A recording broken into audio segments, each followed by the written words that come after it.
Salut tout le monde, c'est PrimeFX et on se retrouve aujourd'hui pour un nouveau tuto JS dans lequel on va parler des XML HTTP Requests dont vous avez peut-être déjà entendu parler sous le nom d'Ajax. À la fin de ce tuto, vous serez donc entièrement capable de créer des requêtes asynchrones qui vous permettront par exemple d'interagir dynamiquement et donc sans avoir besoin de recharger la page avec des scripts qui se trouvent sur votre serveur.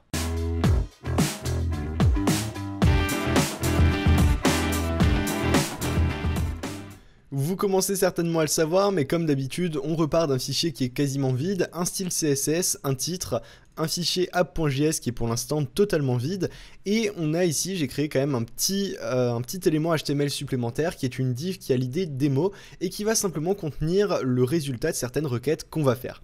Alors justement, le XML HTTP Request, qu'est-ce que c'est? Le XML HTTP Request, en fait, c'est de l'Ajax. Alors, Ajax, il faut savoir un truc, c'est que c'est pas un langage de programmation, absolument pas, hein, c'est vraiment une technologie ou une technique qui nous permet de faire quelque chose. Ajax, en fait, ça veut dire Asynchronous JavaScript and XML, c'est-à-dire que c'est quelque chose qui va nous permettre de traiter de façon asynchrone du JavaScript et du XML. Alors le XML dans notre cas ici, c'est du HTML puisque le HTML est un type spécifique de code XML. Le XML en fait c'est du code balisé de cette façon avec les chevrons HTML, on ferme la balise, etc. Ça c'est du XML. Et le JavaScript, vous connaissez forcément, c'est ce qu'on est en train de faire dans cette série de tutos. Donc ça va nous permettre de faire communiquer de façon asynchrone du JavaScript et du XML. Asynchrone c'est quoi? Eh bien synchrone, si je vais sur une page, par exemple ici mon tuto JS, voilà la page du tuto, que je l'actualise, ici j'actualise la page dans le navigateur comme ceci ou avec ce bouton, là je fais ce qu'on appelle une requête synchrone, c'est-à-dire une requête en rechargeant la page. Une requête asynchrone, du coup, qu'est-ce que c'est? Eh bien, c'est une requête qu'on va faire sur un fichier au niveau du serveur, mais sans avoir besoin de recharger la page. Voilà pour la différence. Et justement, eh bien, on a ce XML HTTP Request qui va nous permettre de faire ces requêtes asynchrones. Alors, c'est toujours présenté, souvent en tout cas, j'ai l'impression comme quelque chose qui est relativement compliqué, où il faut avoir énormément de connaissances, comprendre pas mal de choses. Je comprends pas vraiment pourquoi c'est toujours présenté de cette façon parce que les XML HTTP Request au final c'est quelque chose de relativement simple. Il faut comprendre, alors ça demande un petit peu de code, ça demande de comprendre ce qu'on fait, mais une fois qu'on comprend ce qui se passe, c'est quelque chose qui a aucune difficulté particulière. Et pour ceux qui feront du jQuery par la suite, vous découvrirez également le module Ajax qui permet en fait de faire ces requêtes de façon un peu plus simplifiée que ce qu'on va voir dans ce tuto. Mais pour l'instant on va rester à la base de la base en faisant ces requêtes asynchrones directement en JavaScript.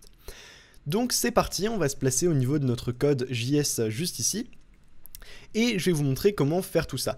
La première chose qu'on va vouloir faire, ça va être de créer un objet, une variable qui va contenir notre requête, ou plutôt tous les éléments en lien avec les requêtes qu'on va faire, et on va appeler ça, alors ça s'appelle assez conventionnellement XHR pour XML HTTP Request, et on va créer un new, alors comme ceci, new XML HTTP Request. Donc ça, cette classe-là, en fait, new XML HTTP Request est directement définie dans JavaScript, dans le navigateur, voilà, il n'y a rien à faire. Ensuite, sur ce XHR, on va vouloir faire un certain nombre de traitements, donc XHR, point, et on va utiliser avec XHR des méthodes de notre objet XHR. En fait, XHR ici, c'est ce qu'on appelle un objet parce qu'on fait new quelque chose et new quelque chose, on instancie en fait un élément d'une classe qui existe. Mais ça, c'est au niveau après de JavaScript, ça, on a rien à gérer. Il faut juste retenir qu'on fait ce new XML HTTP request et ensuite XHR est un objet de requête si on veut, sur lequel on va pouvoir appliquer différentes méthodes et sur lequel on va pouvoir appeler des attributs spécifiques.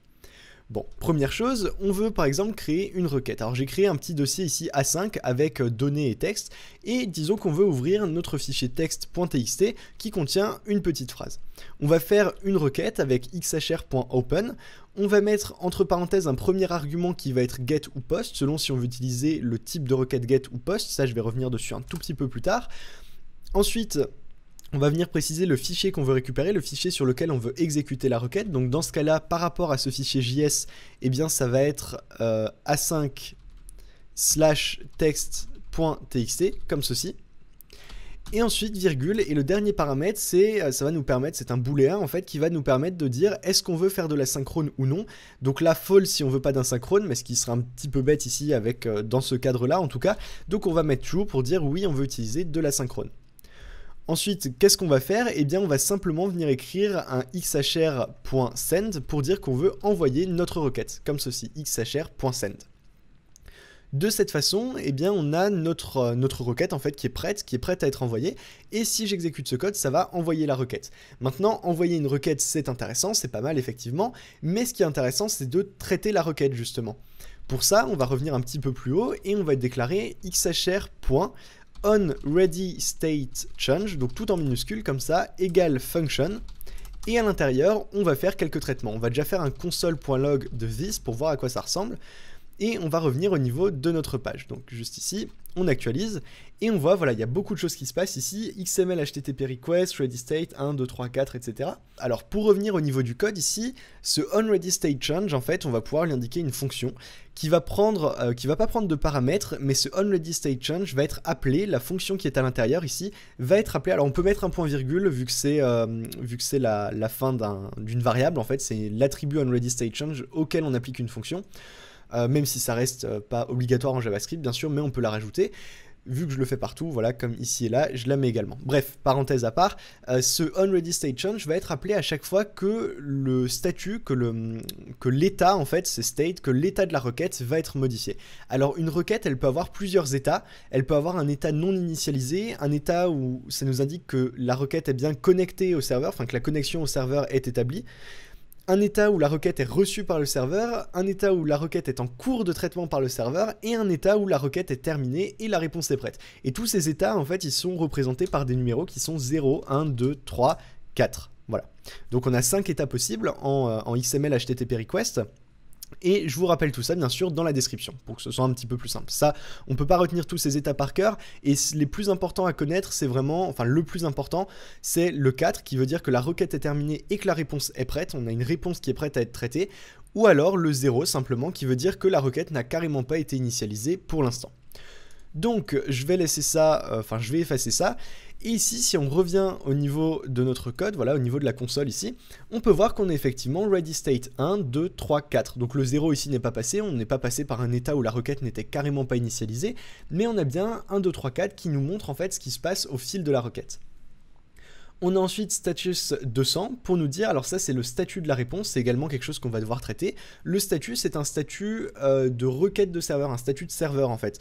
C'est-à-dire qu'on a le statut le plus connu qui est, parmi les plus connus qui est le 404 que vous avez déjà certainement rencontré sur internet, qui veut dire que la page demandée ou le fichier en tout cas sur le serveur qui a été demandé n'a pas été trouvé.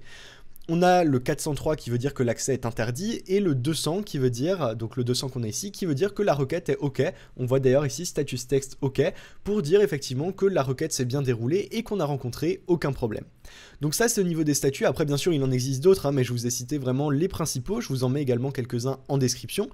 Et on va faire un test du coup au niveau de ici de ce onReadyStateChange sur le statut, donc le statut de la requête, enfin l'état plutôt de la requête, et sur le statut de la requête. Pour ça, alors on peut laisser le console.log de this, et on va venir dire if this.status, ou plutôt this.readyState dans un premier temps, voilà, readyState qui s'écrit exactement comme ici, donc this.readyState est égal à 4, et this.status égale 200. Dans ce cas-là, si on a ça, eh bien ça veut dire que la requête a parfaitement fonctionné et qu'on va pouvoir par exemple afficher le résultat de la requête.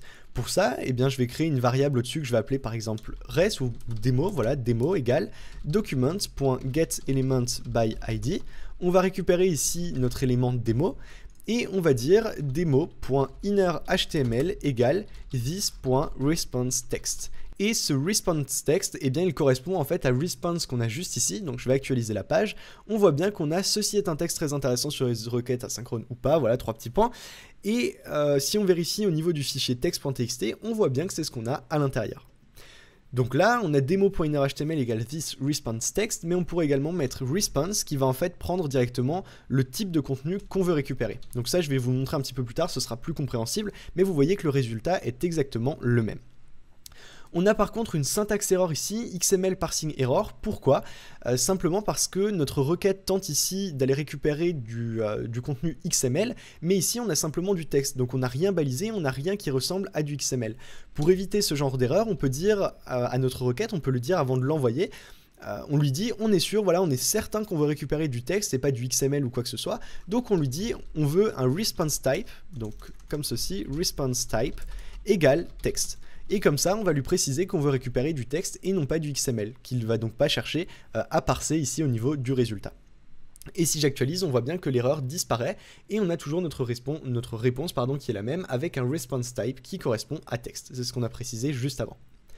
Voilà du coup pour ce petit exemple, et on peut tester par exemple si on met texte avec un S, le fichier n'existe pas, on actualise la page, et là qu'est-ce qu'il se passe? Alors c'est un petit truc que je vais vous montrer, vous voyez qu'il y a l'onglet ici qui est ouvert depuis avant, on a 1 à 4, on passe du statut 1 à 4, et on n'a plus rien, status égale 0, et il nous dit à cross origin request blocked, donc on a un problème ici qui est survenu, et ça c'est lié au fait qu'on ne peut pas avoir de réponse 404, tout simplement parce qu'on n'est pas sur un serveur, on est sur un PC en train de faire des tests en local, donc forcément lui il comprend pas trop ce qu'on essaie de faire, et ça ne marche pas.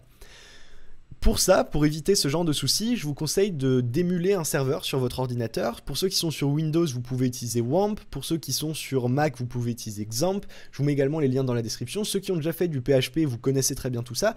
Et moi, de mon côté, eh bien, j'ai décidé de lancer un serveur avec localhost, voilà, un serveur PHP.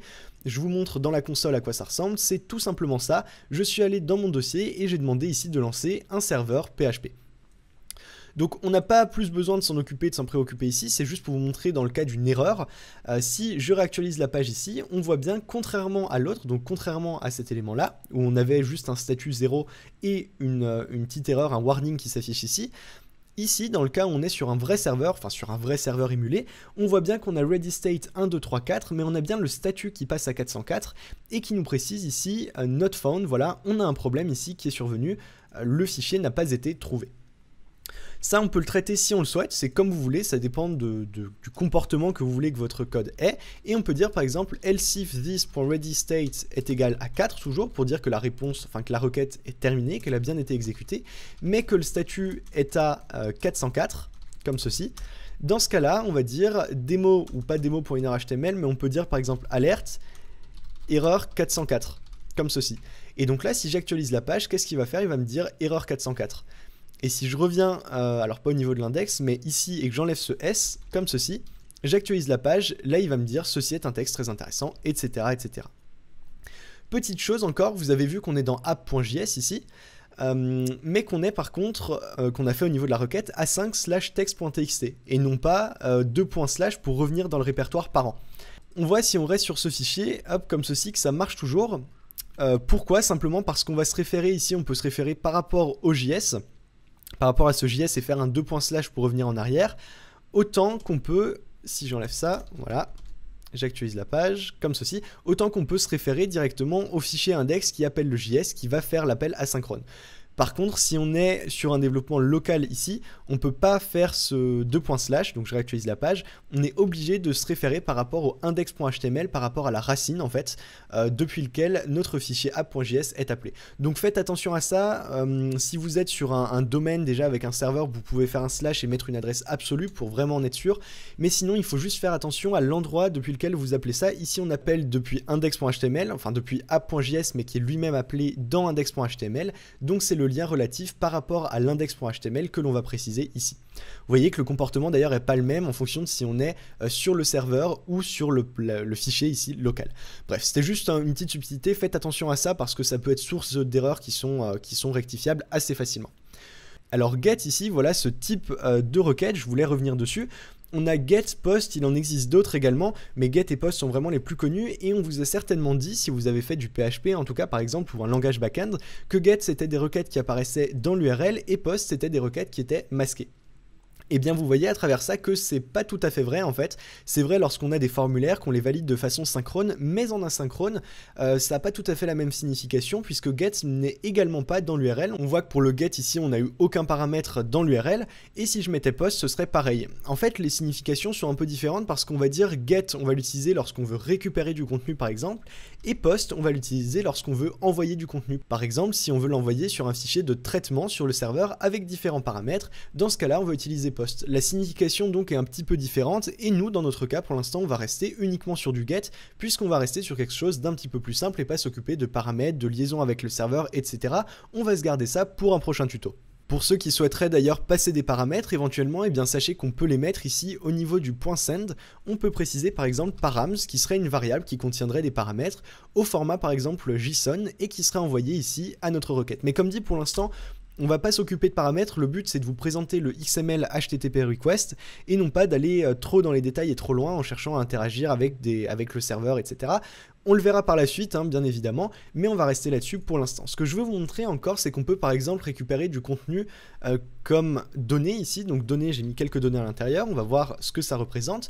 Si j'actualise la page ici, on voit qu'on a les données qui apparaissent, voilà, c'est du texte en fait, avec des utilisateurs potentiels. Et on voit qu'on récupère bien ce fichier. Par contre, ce qu'on pourrait aimer faire, ce serait un console.log de this.response. De cette façon, j'actualise la page et on a ici uniquement du texte. Le truc, c'est qu'on a du format JSON ici. On avait déjà parlé du JSON et on aimerait bien pouvoir l'utiliser comme du JSON et non pas comme du texte. Pour ça, eh bien on a deux solutions. Soit on fait un json.parse de this.response pour dire qu'on veut convertir le texte en JSON. De cette façon, on a bien un objet avec lequel on peut interagir, voilà, comme ceci. Donc âge, prénom, sexe, etc. On a ça pour tous les utilisateurs dans le tableau. Bien sûr, c'est très court hein, comme exemple, mais on voit bien qu'on n'a que du texte ici. Ça reste données.txt. Ou alors, l'autre possibilité, eh bien, ce serait d'utiliser, au lieu de response type, d'utiliser JSON directement. De cette façon, on n'aurait plus à faire json.parse puisque notre requête sait déjà que le type de réponse va être du JSON. Donc si j'actualise la page ici, on va avoir, vous voyez bien ici que j'ai this.response, je n'ai plus de json.parse, et on a bien un objet qui est toujours utilisable à ce niveau-là. Par contre, le souci c'est qu'ici, object, eh bien ça nous affiche, ça tente de nous afficher sous format texte, un élément qui est en fait un objet JSON. Pour ça, il faudrait faire ici un json.stringify qui permet de convertir un objet JSON en chaîne de caractères et le laisser de cette façon. Donc là, on a bien un objet et un json.stringify qui est du texte. Donc là, vous voyez bien qu'on a ce json.stringify, soit on veut du texte et on parse le JSON, soit on veut du JSON et on parse le JSON pour avoir du texte après. Ça, c'est un peu une question de préférence, mais par contre, on ne peut pas utiliser selon les response types qu'on demande. Il y a un response text qu'on peut de temps en temps utiliser, qui s'écrit comme ceci, this.responseText. Voilà, si j'actualise la page, ce qui se passe, c'est qu'il me dit response text is only available if response type is null or text. Donc il faut vraiment faire attention à ça, on ne peut pas toujours l'utiliser. Par exemple, dans le cas du JSON, on va être obligé d'utiliser this.response. Response text ne va pas exister. Donc faites attention à ce que vous allez utiliser, au format de données que vous allez vouloir récupérer ou même envoyer par la suite. Mais là, dans ce cas-là, surtout au format de données que vous allez récupérer pour l'afficher, pour voir comment le traiter et comment le gérer par la suite au niveau du code. On pourrait par exemple ici demander this.response au niveau, alors là ce serait this.response avec le json.parse du coup, enfin json.stringify, comme ceci. Et un petit peu plus bas, en fait on peut enlever ce démo. On va plutôt faire une boucle, on va dire var JSON ou var j simplement ou d, voilà, var data. C'est plus parlant certainement, et on va dire que c'est this.response. Hop, si j'arrive à écrire response, voilà. Et on peut faire une boucle, par exemple, for var i égale 0, i qui est inférieur à data.length, et i++. I++, comme ceci. Pas avec des degrés, voilà, plus. Et à l'intérieur, ici, on va pouvoir traiter un petit peu tout ça. Donc le response, ici, si on fait inférieur à data.length, on va regarder à quoi ça ressemble. Ici, on aimerait plutôt les utilisateurs, en fait. Donc on va garder notre console.log de data pour voir ce qu'on va récupérer. Comme ceci, on a utilisateur et en fait c'est data utilisateur qu'on aimerait récupérer. Donc c'est parti, on va prendre ça, data, on va appeler ça plutôt utilisateur, et ça va être this.response.utilisateur, comme ceci. On actualise la page, on voit qu'on a bien un tableau avec 3 utilisateurs et on pourra afficher le nom de chaque utilisateur un par un avec un espace par exemple. Donc on pourrait dire ici demo.inner HTML plus égal et on va rajouter le nom de chaque personne. Alors on va rajouter un espace également et juste avant on va dire utilisateur i point plus pardon et là un point parce que on a effectivement hop object âge prénom sexe, donc on peut dire par exemple prénom utilisateur.prénom, on peut mettre son âge entre parenthèses par exemple comme ceci plus utilisateur i .h. Là c'est vraiment juste pour vous montrer un exemple de comment on peut utiliser ces données. D'ailleurs ici si on avait plus de choses que simplement une liste d'utilisateurs, on pourrait dupliquer ça, avoir data égale this.response et utilisateur qui est un champ spécifique de data. Là, c'est juste du jonglage entre les variables, hein. Il n'y a vraiment rien de compliqué ou quoi que ce soit. On se dit qu'on a this.response, on le met dans data, et dans utilisateur, on met data.utilisateur. Utilisateur, c'est un tableau d'utilisateurs, donc on va simplement afficher les utilisateurs un par un avec une boucle. On va revenir ici, on actualise et on voit bien qu'on a Jean 22, David 38, Anna 18, puisque ce sont les données qu'on récupère, ici si on garde le console.log, qu'on récupère au niveau des utilisateurs. Alors hop, je vais réactualiser ça, c'est bien les données qu'on traite à cet endroit-là. Voilà comment on peut interagir du coup avec du JSON, et là je vais vous montrer encore un dernier petit exemple. Alors je vais enlever tout ça ici, je vous mets le code bien sûr sur primesx.com, vous aurez un lien dans la description hein, pour retrouver tout le code, et on va faire ici un demo.innerHTML, en fait c'est ça que je voulais garder, voilà. On va enlever le JSON stringify, on va mettre ici que le response type ça va être simplement du texte, on veut conserver uniquement le response text, alors d'ailleurs c'est response text en fait, et là si on actualise on voit bien qu'on a notre texte de réponse qui apparaît à cet endroit là. Ce qu'on peut faire, on peut demander, bien sûr là on voit que la requête se fait à chaque fois qu'on recharge la page, forcément puisque on exécute ce script là, ce script JS dès qu'on charge la page, donc ça ressemble presque à une requête synchrone finalement. Pour vous montrer qu'on peut bien faire ça de façon asynchrone, on va mettre ça dans une fonction qu'on va appeler fonction requête, voilà comme ceci, requête, fichier entre accolades, entre parenthèses pardon pour le paramètre, et ensuite on va venir faire un fichier, ici on va récupérer fichier, donc comme ceci, dans A5, on va tout laisser dans A5, plus, et on va lui dire plus fichier. On va ensuite créer un petit formulaire, là c'est vraiment pour vous montrer qu'on peut l'appliquer à beaucoup de choses et qu'on peut le faire de façon asynchrone. On va faire input type égale texte, placeholder égale fichier à récupérer, 3 petits points, id égale input fichier par exemple, input fichier. Hop, on va mettre un input type égale submit, comme ceci. Notre formulaire, on va l'appeler form, ou voilà, form rec par exemple pour form requête, formulaire requête. On va faire un document.getElements.by.id de form rec pour form request, ou form requête en français. Add event listener, comme ceci. Submit, on veut vérifier lorsque le formulaire est envoyé. Function E, ça c'est ce qu'on a vu dans le dernier tuto, donc je passe assez vite dessus. On fait un i.preventDefaults, return false si on le souhaite, pour être sûr simplement que le comportement par défaut du formulaire soit annulé, c'est-à-dire qu'il ne nous recharge pas la page. Donc ici, si on vient sur formRec et qu'on valide comme ceci, on voit qu'on peut valider ça ne recharge pas la page. Et ensuite, on va venir détecter, on va venir faire requête de document.getElementsById. Ici, c'est notre entrée, c'est input, je ne sais plus comment je l'ai appelé, -fichier, voilà, comme ceci, input fichier, .value. Ça, on va le mettre, on peut le mettre dans une variable, c'est un petit peu plus propre que de le passer en paramètre.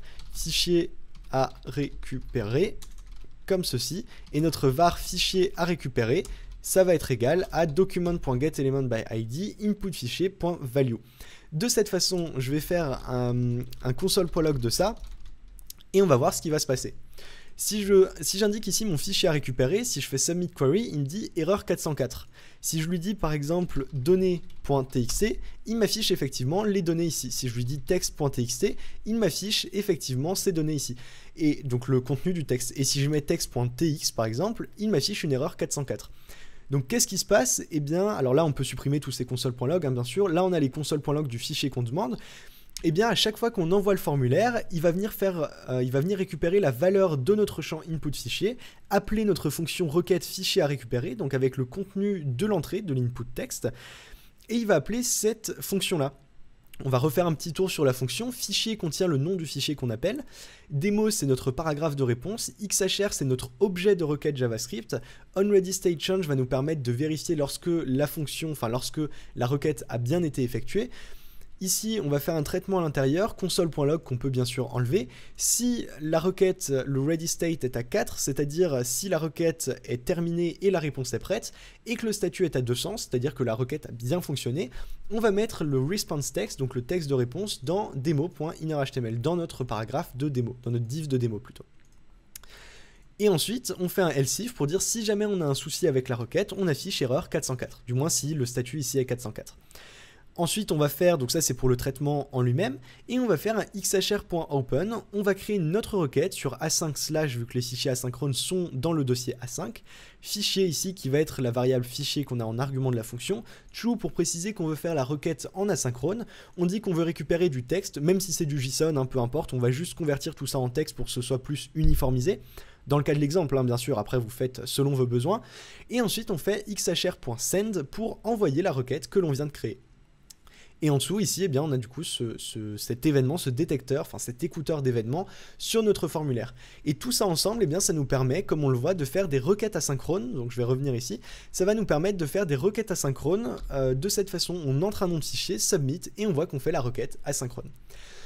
Donc vous avez un très bon aperçu, je pense, là, de ce qu'on va pouvoir faire avec de l'asynchrone, avec ce XML HTTP request. Je vous mets quelques informations encore en description, le code sur primefx.com, je vous mets également un lien, bien sûr, dans la description. Je vous invite à beaucoup vous entraîner avec tout ça, à faire des tests. Pour ceux qui sont plus à l'aise avec le backend, comme le PHP par exemple, eh bien on fera un tuto dédié à ça bien sûr, pour pouvoir appeler par exemple avec une requête post et dans send préciser des paramètres, histoire de faire un lien, un pont si on veut, entre le client et le serveur. Et à terme, ce qui va se passer, eh bien ça va être de traiter des formulaires par exemple de façon asynchrone, c'est-à-dire qu'on a vu comment vérifier des formulaires en JavaScript dans le précédent tuto. Eh bien dans un prochain tuto, on verra également comment il est possible de vérifier ce formulaire en JavaScript et ensuite avec une de ces requêtes XHR, XML HTTP request, on verra comment il est possible de traiter le formulaire sur le serveur et d'ajouter par exemple des données en base de données. Donc voilà pour tout ça, on peut également le retester si on veut, voilà juste ici. Au niveau du fichier directement JS14, ça va également marcher. Si je fais text.txt par exemple, ça va fonctionner. Par contre, si je mets text.tx, il me dit ici qu'il y a une erreur puisqu'il ne peut pas générer d'erreur 404 vu qu'on n'est pas sur un serveur. C'est pour ça que lorsque vous faites des requêtes qui sont donc XHR, qui sont prévues vraiment à la base pour être sur un serveur, c'est des requêtes HTTP d'ailleurs, hein. HTTP, c'est les requêtes qu'on retrouve partout sur le web. C'est pour ça que vous avez toujours HTTP : si je le mets ici, ça va être pareil, HTTP : comme ceci.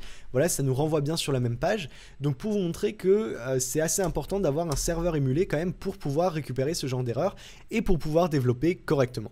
Petite chose très intéressante d'ailleurs, au niveau de la console, on a la console dont on s'est toujours servi ici en JavaScript, mais on a également autre chose, si on va un petit peu plus loin, on a le network, donc ça peut s'appeler également réseau du coup en français, qui va nous permettre de voir ce que l'on fait au niveau du réseau simplement, donc y compris les requêtes asynchrones.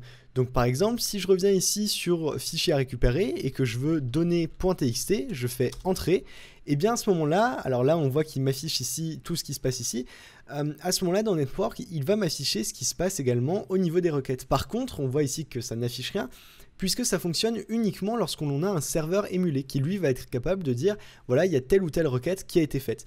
Donc par exemple ici sur ma page localhost qui est un serveur émulé, ici sur les fichiers on voit bien que rien ne se passe, mais si je viens sur mon serveur émulé, on va aller dans Network, là on a déjà les requêtes par défaut, on voit qu'on récupère ici les fichiers / le fichier app.js etc. par défaut. Donc là nous on va, hop, je vais agrandir ça, ce sera encore plus parlant. Je vais mettre ça en petit, voilà, je sais pas si on devrait pouvoir étendre aussi cette colonne ici. Bon, c'est pas grave, en tout cas on a bien nos différentes requêtes ici. Et on va faire une nouvelle requête, si on met par exemple n'importe quoi submit query, qu'est-ce qui se passe? Erreur 404, et on voit ici qu'on a une nouvelle requête qui s'est ajoutée, et si on clique dessus, on voit qu'on a le fichier 000 ici qu'on a cherché qui n'existe pas. On voit qu'on a bien ce 404 not found, et on peut regarder s'il y a des cookies qui ont été passés, des paramètres, quelle a été la réponse. Ici la réponse, eh bien c'est une réponse de serveur, de PHP qui dit not found, the requested source, etc. Resource n'a pas été trouvé sur le serveur. Mais par contre, si je viens mettre données justement .txt ou bien texte, un fichier qui existe en tout cas, submit query, on voit que ça me rajoute ça. Alors là, ça ne me le rajoute pas dans le bon ordre vu que j'ai cliqué ici sur tri par statut, mais on a bien ici, voilà, fichier, notre donnée avec le tableau JSON ici qui correspond bien au tableau d'éléments que l'on a. Donc response, c'est ça. Le payload, en fait, c'est la réponse comme elle est donnée, si on veut, la réponse brute. La charge qui est retournée, voilà c'est ça, le payload c'est la charge, la réponse qui est retournée par le serveur qui va correspondre à ça, et ici on a le JSON directement affiché puisque ça convertit en fait ce format brut en format automatiquement interprété par le navigateur, comme c'était le cas ici pour le 404. Ça c'est le code ici qui est affiché, c'est du HTML généré par le serveur vu que la page n'est pas trouvée. Et ici on voit bien qu'on a not found, ça apparaît comme une page HTML. Tout ça pour dire que voilà, avec ce petit onglet Network, on va pouvoir pas mal jouer sur le header. Voilà, on voit toutes les informations qui sont passées, si on a des cookies, des paramètres, le timing, etc. On a vraiment énormément d'informations et vous avez ça à chaque fois que vous faites une requête. Si là j'en fais 15 d'un coup, voilà, on a toutes les données à chaque fois qui apparaissent, avec tout ce qui se passe là-dessus. Les paramètres, réponses, etc. Voilà, je ne vais pas revenir sur chacune, mais c'était juste pour vous indiquer qu'on peut avoir énormément d'informations également, donc vous pouvez jouer non seulement sur la console pour voir ce qui se passe au niveau des requêtes, mais également au niveau du network lorsque vous émulez un serveur, ce qui est extrêmement pratique et qui donne un nombre vraiment énorme d'informations sur les requêtes que vous faites transiter de façon asynchrone. Voilà en tout cas pour ce tuto, j'espère qu'il vous aura plu, j'espère que le XML HTTP request vous fait moins peur désormais, parce que c'est vrai que comme je l'ai dit en introduction, je sais pas vraiment pourquoi, mais c'est quelque chose qui est souvent abordé, qui est souvent introduit comme quelque chose de relativement compliqué, délicat, ou qu'on voit en dernier vraiment quand on fait du JavaScript, et pourtant vous voyez qu'en quelques lignes ici on peut interagir avec des fichiers et avec un formulaire sans trop de difficultés et en voyant exactement ce qu'il se passe. Bref, j'espère que cette vidéo vous a plu, si c'est le cas je vous invite à mettre un petit pouce bleu et à vous abonner pour ne pas rater les prochaines, et sur ce je vous dis à très bientôt pour de prochaines vidéos.